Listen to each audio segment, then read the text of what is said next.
Welcome to Be Hero Media. I am Tom, And I'm Brian. and we are here to discuss Or Fuss.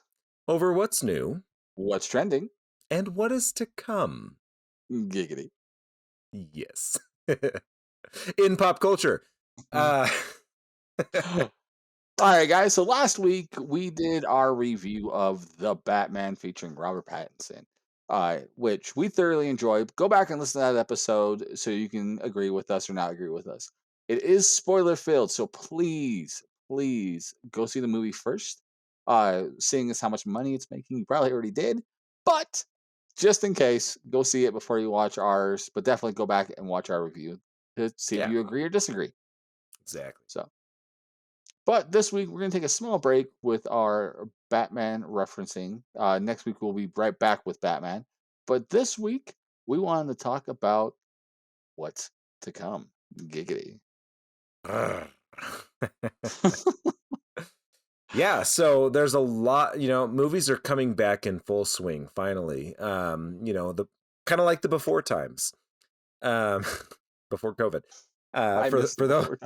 For those that aren't aware of my inside jokes, we don't care about AD and BC anymore. There's the before times and the now times. Yes. So in the before times, yes, exactly. But in the before times, we had movies for days, and we're getting back to that. And so before the summer blockbusters start, let's talk about some of the spring blockbusters. We're already kind of getting into it. There's been a lot of great movies so far this year. But let's dive in and talk about a few of the things that are coming up over the next couple months that, some that we are excited about, some that we aren't excited about. There is actually a lot coming out. There will be plenty that are not going to make it onto today's list, but let's talk about it. First off, though, make sure you hit us up on our social medias, facebook.com/BeHeroMedia, instagram.com/BeHeroMedia. On Twitter at BeHeroMedia, as well as everything that is BeHeroMedia at BeHeroMedia.com, including our new page featuring our audio engineer, Justin. If you guys ever want to do your own podcast or ever have a need for an audio engineer, please go to BeHeroMedia.com/Justin and contact Justin. You also go in there and find out his rates and everything else. He does a great job for us. You can see by listening to us right now, he makes us sound better than we are. So please reach out to him. He's amazing. Also, if you're on YouTube, go ahead and hit that like button. Get us, a little farther in the algorithm so other people can see what we got going on here, as well as hitting that subscribe button if you have not, and that notification bell. Exactly. And, give us some comments. Tell us what you are most excited about over the next couple months. And, if you disagree with anything, we want to hear about that too. But let's start diving into a handful of the things coming up. Yep. First off, before I get into my list, is there anything, just off the top of your head, Brian, is there anything that you're like, oh, hell yeah, that is what I'm most excited about in the next 2 months? Doctor Strange, easily. There's going to be so much craziness. I mean, not officially confirmed or anything like that. No spoilers, but Patrick Stewart, man. Patrick Stewart. Anyhow, we can go on now. Yeah, Patrick Stewart. There's so much good that's coming from that. Hopefully Ash Williams, Bruce Campbell. Bruce Campbell may or may not be in the movie. He did shoot a scene, and I'm just please be Ash Williams. Of course he is, Sam Raimi. Right? That would be amazing. Well, since you already took that, the one that I am actually next most excited for would be Sonic the Hedgehog 2, actually. I was not expecting to love the first one as much as I did. Right. And I am actually very excited for that to come out. So I mean, I am too. That's definitely on my list of ones I want to go watch. I didn't actually watch the first one in theaters because I literally just gave it like, it's a video game movie. It's probably not going to be good. In fact, there's a 95% chance it's not going to be good. So I'm not even going to give my money or risk going to theaters or anything else like that. And then I think I watched it on like Prime when it was free or something, just because it was there and I was bored. and I thoroughly enjoyed that one. So this sequel, definitely going to see it in theaters, and hey, maybe we'll do a review on it. Didn't we rank the first one as both of our like top favorite video game adaptation? I think so. Well, if we didn't, we should have. Right. All right. Well, let's start diving into this. So we will actually start there. At the time of recording this, there are a couple things that we both do want to see that will have come out already. So we're not going to talk about those. So let's start with Sonic. That will be the first big blockbuster coming out after this episode's release that we are both excited for. Sonic the Hedgehog. The first one was incredible. This one is bringing in Knuckles.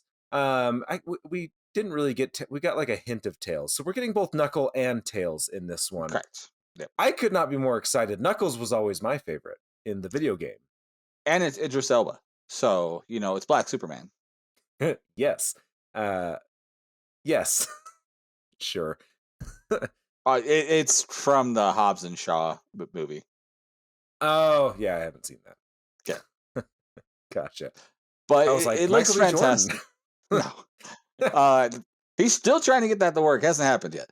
Right. But it looks amazing. And actually, this is going to sound dumb, but one of my favorite things so far about this movie has nothing to do directly with the movie. It is the trailer post, or it's the poster. The poster is almost a perfect recreation of the Sonic 2 cover for the game. Yes. It's so good.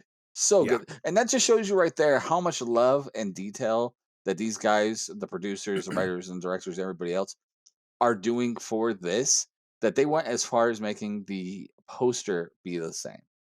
It's so good.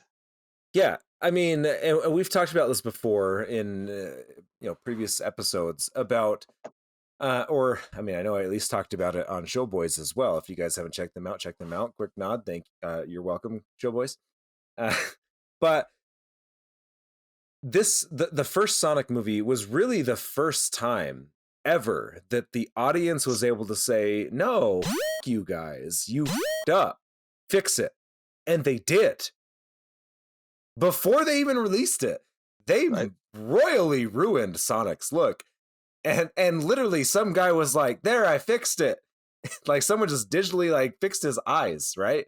And was like, there, I fixed it. And there was such an outcry over this. Fans demanded, and the studio was like, you're right. And they fixed it.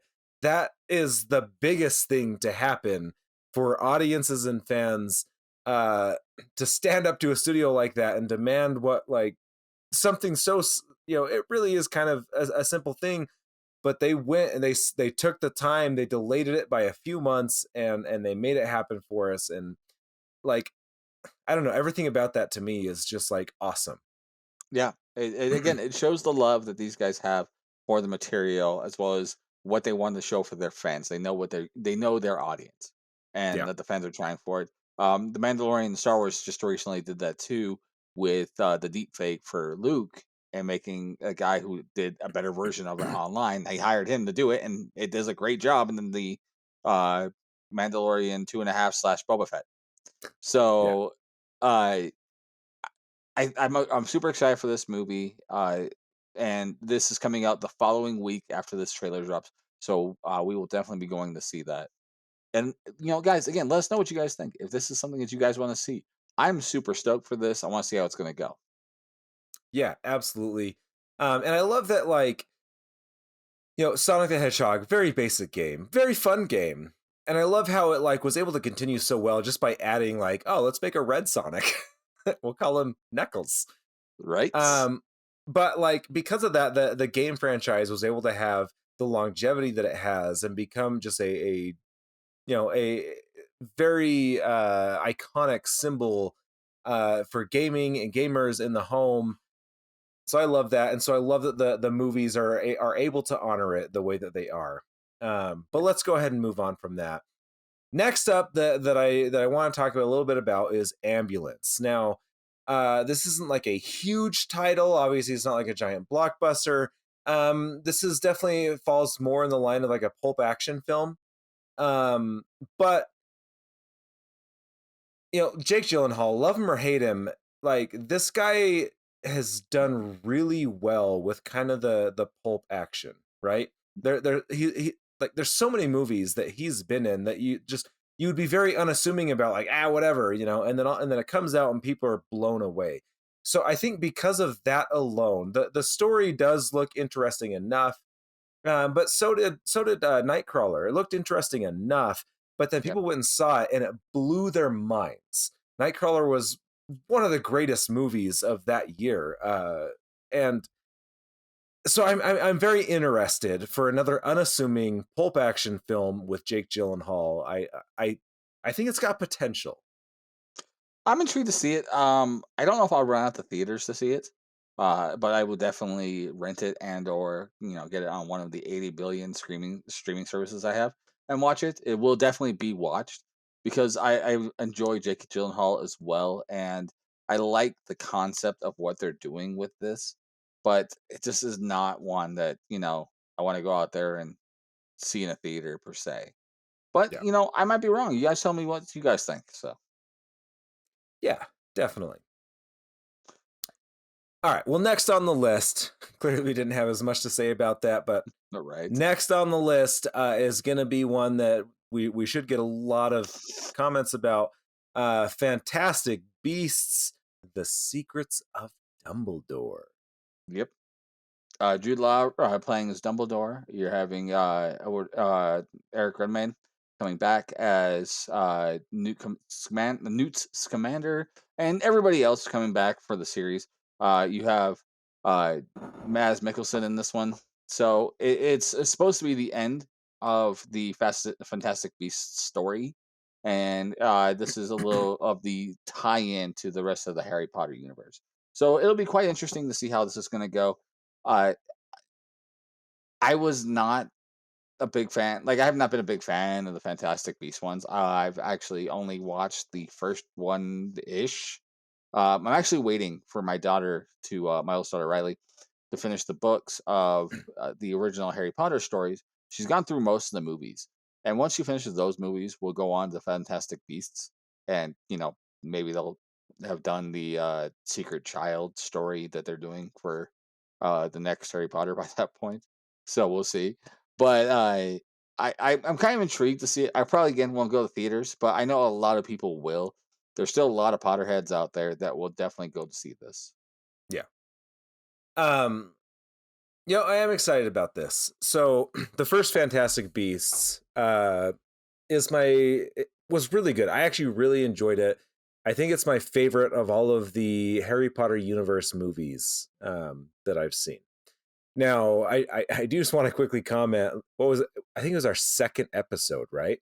Was Harry Potter versus Lord of the Rings. Lord of the Rings, yep. And I don't know if I've even said this yet. Maybe I had to have. I've never been a very big Harry Potter fan. I've read the first 4 books. I had not seen I'd seen the first 2 movies, I think. I didn't watch the rest of the movies until I was preparing for that episode, that debate, back when we were just, duking it out, right? I binged all of the movies that week, and I was forced to argue for Harry Potter against what I wanted, because I love Lord of the Rings so much more, but I was forced to argue for Harry Potter. That being said, I guess the reason why I bring that up is because while I wasn't the biggest fan of Harry Potter, I'm not saying that it's bad, it just didn't work for me. The first Fantastic Beasts film did. I very much enjoyed it. I actually haven't seen the second one. I don't really have an excuse or a reason why. I missed it in theaters, and when that happens, I have a hard time going back and watching it after the fact. So I haven't seen it yet. I will watch it before this one comes out. And then I am planning on watching this one in the theaters. So because of that, I'm very excited. Jude Law is a phenomenal actor. I've actually never been disappointed by anything that he's done. I think he kills it in every one of his roles. Even if the movie isn't good, he has always been good for me. And I love him as Dumbledore. So I'm excited for this. Yeah, like I said, I'm intrigued. I want the experience of seeing with my daughter because she's a huge Potterhead now. and seeing what her thoughts and feelings are with it more than my own. Um, this is kind of her Star Wars, so Yeah. I'm letting her kind of follow into it and learn all about it. And I wanted to experience with her as it happens. But all right, what's what next one we got, son? All right, next one. I don't think either of us are excited for it, but I have seen trailers for it, and I know that there are some people that are going to be excited for it, and it is a kind of the feel-good movie of the spring. It is Father Stew, starring Yeah, Mark Wahlberg. um, very much a Christian story about I guess he was a boxer. I swear there was. he was an amateur boxer who didn't do very well, and Yeah. then follow the chick to, like, they get down with her, and then he got into an accident or something like that in the story, and then because he was following her into the Catholic religion, uh he found God after his accident and became a father, a priest. Priest, yeah. And yeah, it goes through all that, and it goes on the full Kirk Cameron Christian story. So from there, so Yeah, and I'm not a very religious person. But by no means do I knock anyone that does find that peace, that sense of self, their place in life through religion and Christianity. If that works for you, great. This movie is probably going to be a good thing for you, and it will help reaffirm a lot of those feelings and sensibilities for you. I'm not very excited about it. I think from a storytelling perspective, I haven't seen it yet, obviously, but just the commercial itself did not feel like it really knew what it was trying to tell. Like it shifted so much from like an amateur boxer to chasing a girl to becoming a priest to dead or something. I don't know. yeah. It didn't. The trailer didn't feel like it knew how to market the movie, and I think that's more the biggest concern for me. Uh, for me, it's all about storytelling. Can you tell a succinct story, even if it's not something that I'm personally aligned with? Can you tell a compelling story? And the trailer does not look like they're there. But if you guys got something different out of the trailer, I do want to know. So let us know in the comments for sure. Yeah, for me, I have a hard time with trailers sometimes because the trailers are done by a third party company. They just get like bits of the dailies to make a trailer, right? Or they get specifically bits made for a trailer.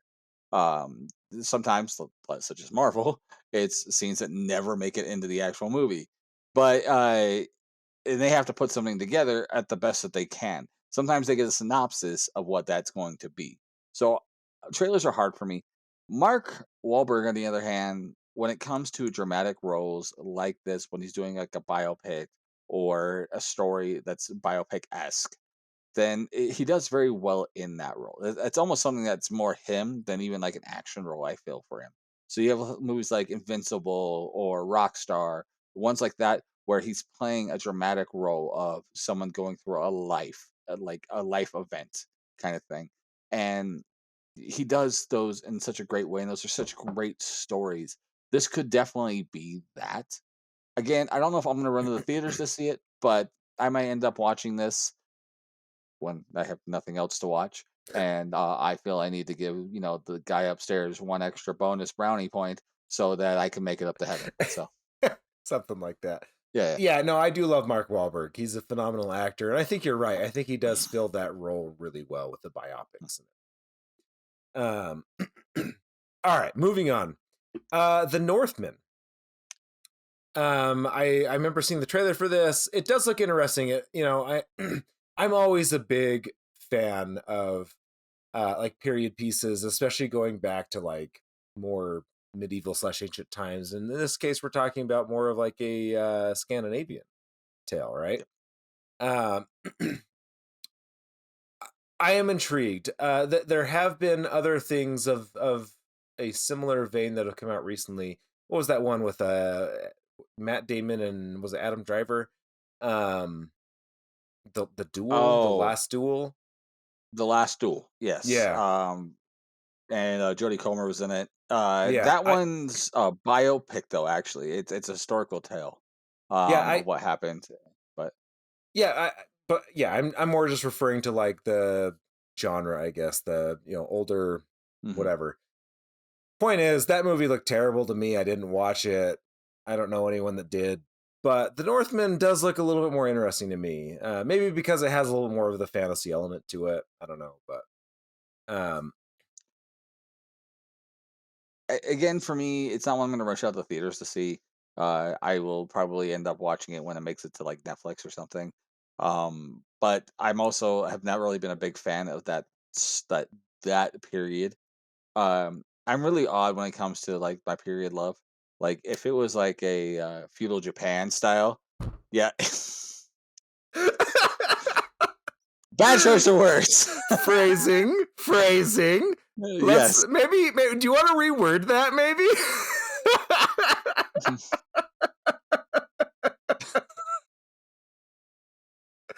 Oh my god.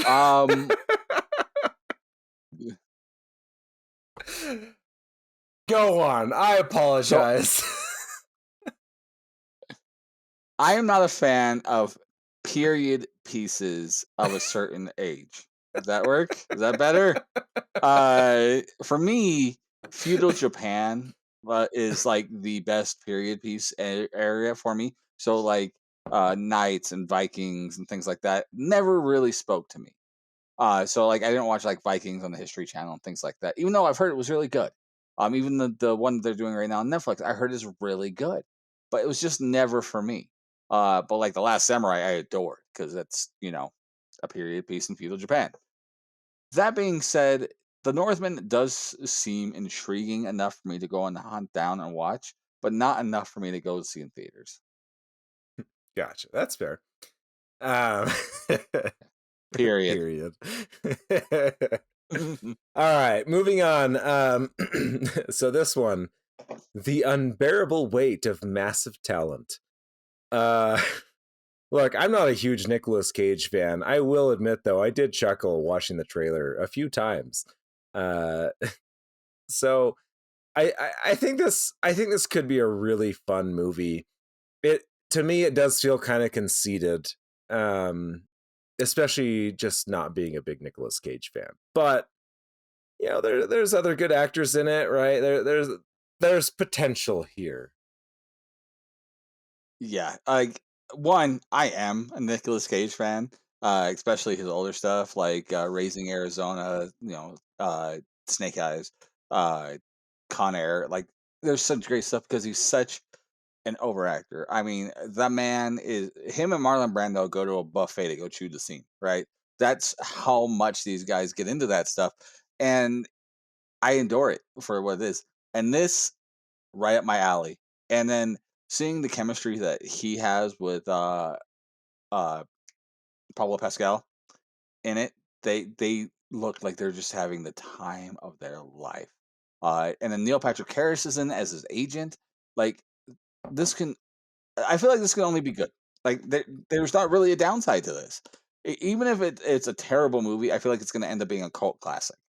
So I'm really enjoying and I'm really wanting to go watch this one. And this one I might actually go see in the theaters too, just because I want to see it that much. I want to see how impressive that's going to end up being. I could see it being a cult classic for sure. All right, moving on. We've got a few more that we're going to talk about here. A couple are going to be quicker. I was going to talk about this next. I'm going to save it for last. Kind of the pinnacle. Firestarter, Stephen King, right? Yes. So it's based off a Stephen King short story of the Firestarter. Basically, what it is a father is gone through test or was drugged and done a bunch of stuff through the military, MK Ultra style, and then his daughter ends up getting telekinetic abilities like his, but hers is actually pyrokinetic, so she can start fires. And the story goes from them trying to go on the run and staying away from the government until shenanigans happen. I don't want to spoil anything for you guys, but in the book, it's really good. There was actually a movie back in I think it was 1985 starred Drew Barrymore, which was done after her turn on ET, where it was actually her role in ET that got her this role, and that was fantastic. It was a movie of its time because the graphics and CG or not CG, but the special effects were not there. But this looks like this could be very good. There's a whole rant that our friends over at the Dark Tower Palaver podcast go on to about this movie because they're excited to see it. In fact, they do a trailer review. So go catch that for them. I'm actually excited to see this. And I've already talked to those two. The three of us are going to go see this movie together because, we're all big Stephen King fans. Nice. So. All right. Top Gun. Yes, the movie that's been coming out for 3 years. Or so. Yeah. Let's see if it actually ends up coming out. But if it does, it should be quite intriguing. Of course, this is the sequel to the original Top Gun movie. This is Top Gun Maverick. That is going to be starring Tom Cruise, as well as going to have Jennifer Connelly and what's that kid's name? That played Mr. Fantastic in the crappy Fantastic Four movie. Miles Teller. Miles Teller is playing the son of Goose and Meg Ryan from the original movie in this. So it's going to have an interesting dynamic. Maverick's coming back to the Top Gun program to be a teacher this time. So it's quite intriguing to see how that's all going to play out and everything else. I'm hoping this is good. It's had such a long wait for it to come out that it could only be good. Fingers crossed. One impressive thing about this movie that does intrigue me and makes me slightly want to go see it in theaters is there is no special effects or CGI when it comes to the jet flying. That is all legitimately people flying those jets, including Tom Cruise, because Tom Cruise, he went and learned how to fly a jet.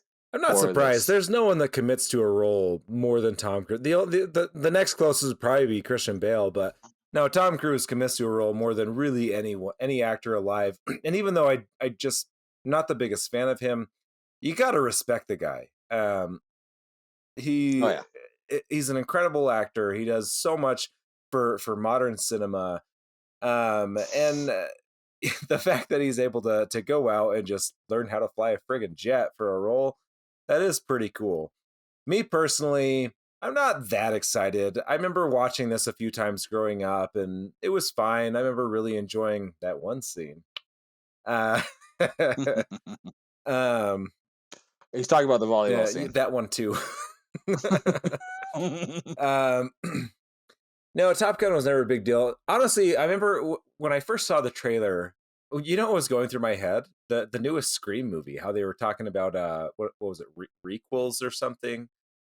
Yeah. Requels, yep. Where it's like, yeah, we'll just bring back like a couple characters from the past and we'll introduce new characters for a new franchise. And that is really what this felt like to me. So I don't know. I'm not like, I don't have anything against it. I'm sure I'll watch it. I'm just not stoked. Take it or leave it for me. Yeah, for me, like I grew up with Top Gun. The movie came out the same year I was born, and it was always been around my whole life. In fact, to tell you how old I am, there was a game on, I can't remember if it was the Nintendo or the Super Nintendo, of Top Gun, which was like the first flight simulator I ever played, and I loved the snot out of that game. So I'm intrigued. I don't know if I'm going to see it in theaters, but because of what it is, it might be worth going to see it in the theaters. So, all right. One more quick small one, and then we'll go to the big one. So the small one, Bob's Burgers. You know what? I was never a big fan of this show. I do love, what's his name? The guy that voices Bob. John Benjamin. I love him as Archer. Archer is maybe my all-time favorite show, but Bob's Burgers never did it for me. However, I did decide recently to start just like going through it. And so I've been, watching it the last week or so, just at night as I'm, going to bed and whatnot. It is growing on me. And so that's all I can say. I'm going to finish the show. I probably will watch this. I might watch it in theaters. It is growing on me enough that I think I might have some fun with this, I'm on the other hand. I'm not a fan of H. John Benjamin. I don't know what it is about his voice, but it just like drains on me. That being said, my wife ended up watching several episodes or seasons, excuse me, of Archer, and that I ended up having to watch with her, and that started growing on me. I do like the episode where it's the crossover between the Yes. two of Bob's Burgers and Archer, which is entertaining. But Bob's Burgers is a little more palatable for me for some reason. I haven't watched a ton of episodes either, but there's been episodes here or there I've watched. Uh, it makes me laugh because H. John Benjamin, most things, is the most annoying character for me. And in this one, he's the most palatable character, being Bob, and everybody else is annoying. So I don't know. This is not for me. This movie was not made for me. I totally get it. Last but not least, Doctor Strange and the Multiverse of Madness. We are both losing our goddamn minds over this. Brian, tell us everything that is just got you jazzed up. All of it, every last thing, every aspect. Well, there's so much, like between all the hype it's getting, which I feel like it's going to fulfill, the amount of possibilities it could do. The most recent trailers that have come out for this are insane. Again, Patrick frickin' Stewart is in here. You have the Ultron bots from Age of Ultron are in this. You have America Chavez, she's in this. So you have like so many great things in this movie. I'm so excited. You have Gigantus or Gigantor in there. It's the tentacle monster in this. You have there's so much. You have variants of Strange. You have Wanda in here, who may or may not be a villain by the end of this movie. I could talk about this for a whole episode. So we're gonna go ahead and stop. I am definitely seeing this movie in theaters. Well, and there's tons of things that have been rumored, like Tom Cruise coming in, because he was up there actually to be cast as Iron Man. They did end up giving it to Robert Downey Jr., as we all know, but there was a while, and I remember, because especially when it was talked about that he was like the lead runner for it, I was nervous because I hated Tom Cruise at that time. I'm glad that he didn't, but now I'm actually... It wasn't just lead runner. He was the studios guy. They're the ones. This is before Marvel Studios was Marvel Studios. This is when they were Marvel trying to build their studio. When they were getting ready to do Iron Man, they were not sure on Robert Downey Jr., who John Favreau. It's like, no, this is Tony Stark. They're like, no, we want Tom Cruise. Tom Cruise is our Tony Stark. He's a bankable star. He hasn't had legal problems and been in jail and stuff like that because Robert Downey. Oh my gosh, Robert Downey Jr. I don't know why it just popped out my brain. He had just gotten clean and everything else, and he had only done one other movie right before this, which was Kiss Kiss Bang Bang, which is a great movie, and it is. But he was not bankable. In fact, they were worried they weren't even able to get him insured on for the movie, and so much so that Jon Favreau had to put up his own money for it to get him on there. So it wasn't that he was in the running; he was the one that the studio wanted.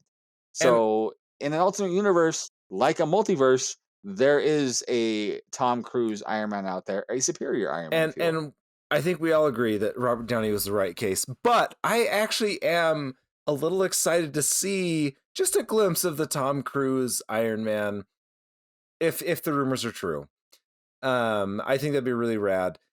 There's so much potential for this movie, and one thing that I'm very, very excited about with this movie is it opens up a whole new world of possibilities. The fact that we're playing with the multiverse, the fact that we got to pull in 2 different versions of Spider-Man with the last Spider-Man movie, allows us now to be able to move on.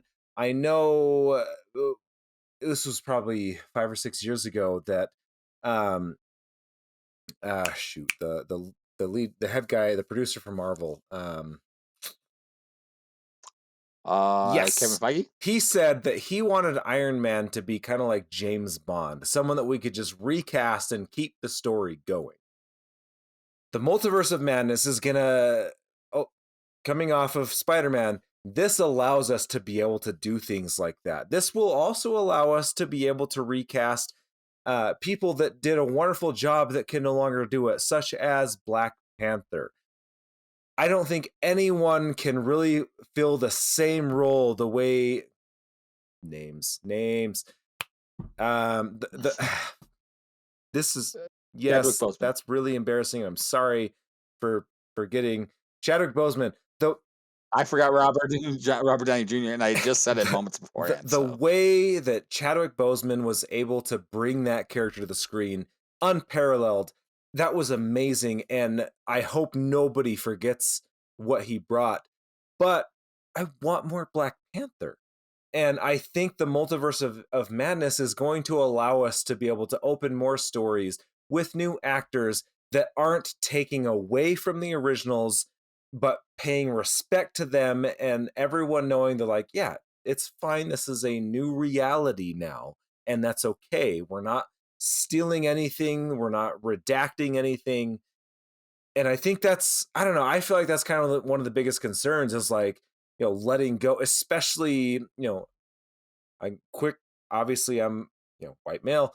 I'm not trying to say I understand, but like, I know that they're like in the African American community, like he was a huge symbol, right? And I don't want that to be taken from them. I think someone else should be able to give them more. And I think this allows that to happen in a much more organic, fluid way because of what they started with the last Spider-Man film and what they're doing now with Doctor Strange. That was really hard to articulate, and if I failed, can see where you're going with that. I can see where you're going with that. I'm intrigued to see if they were to do something at all. Both Feige and Ryan Coogler, who's the director on the first Black Panther as well as Black Panther Wakanda Forever, have stated that they're not going to be replacing Chadwick Boseman, but it very well could be that they're not replacing him with T'Challa as T'Challa. Now, a theory that I've seen a few places and I really want to back on is the concept of how to do all of this that you talked about ties in perfectly with what's going on with what we've seen. There was a comic book run called Secret Wars, the most recent version of it, that brought all the multiverses in together. They were slowly having each of these Earths from multiverses slamming each other and destroying both.